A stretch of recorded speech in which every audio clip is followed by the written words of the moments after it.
first found out I was pregnant on New Year's Eve, 1996, going into 1997. So it was 20 years ago. I was pregnant for about 8.5 weeks total. Had an abortion on January 24th of 1997. That was the worst day of my life.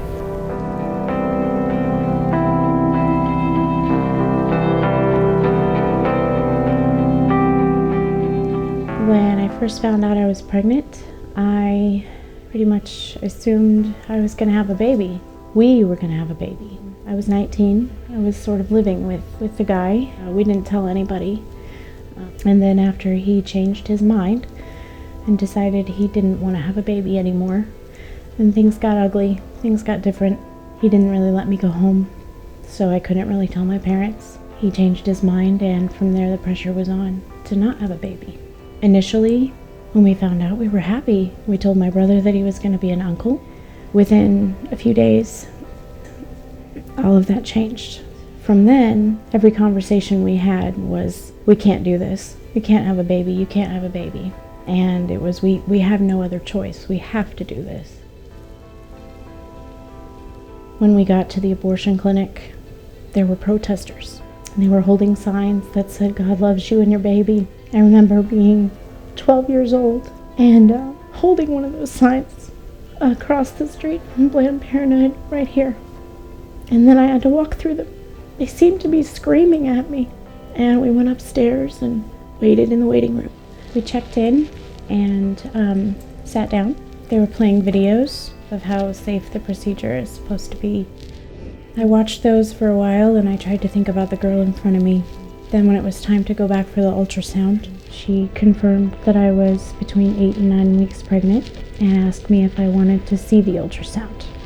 I've always sort of thought that was odd, that she asked me if I wanted to see the ultrasound. Like, why would I want to see it before I know what I'm about to do? And you know what I'm about to do, so why would I want to see it? So I guess I kind of always thought that maybe she was put there by God as like a last stop.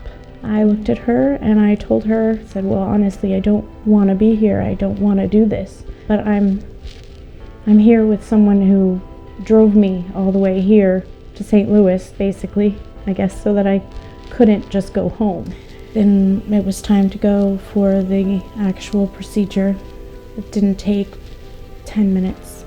I don't remember much about it. The sound of the vacuum. And then they send you to a room afterwards to kind of recover. And that was just the beginning of my experience. Because then I had to live the next 20 years with myself. I think I kind of withdrew from my family some. I got really, really depressed. My mom noticed pretty much right away. I didn't tell her what happened, but she guessed, and I couldn't lie to her. My mom had a little bit of trouble watching me go through that, so she sent me here about 5 years after it happened. So that tells you I agonized for a good 5 years before I even would accept that maybe I deserved a little bit of a break. And I was given this book, by a really nice lady that worked here. She sat me in a room, it might have been this very room. She told me that God forgives. She told me that He would forgive me. I just would like to know that my story helped someone to make the right decision, the one I wasn't strong enough to make. I am different now. I'm happier now. I'm getting up. I'm not sleeping all day. I'm enjoying life. I'm doing more things with my kids. We play board games and do puzzles now. And it's been really good now. I wake up and look outside and see a beautiful day and thank God for it. I want to do things. I want to get out. I want to volunteer. I want to talk to people. I want to hang out with kids again. I'm looking forward to getting back into that kind of stuff and finding my life again, my purpose. And I feel like I've always known that my purpose is kids. Now I have a deeper purpose. Now it's kids, and maybe some of the ones that haven't been born yet, whose maybe's mothers are, contemplating whether they will or not. And I'm telling you, if anybody had any questions about what it's like, if anybody wanted to know what it's really like and what you really go through afterwards, it's not necessary.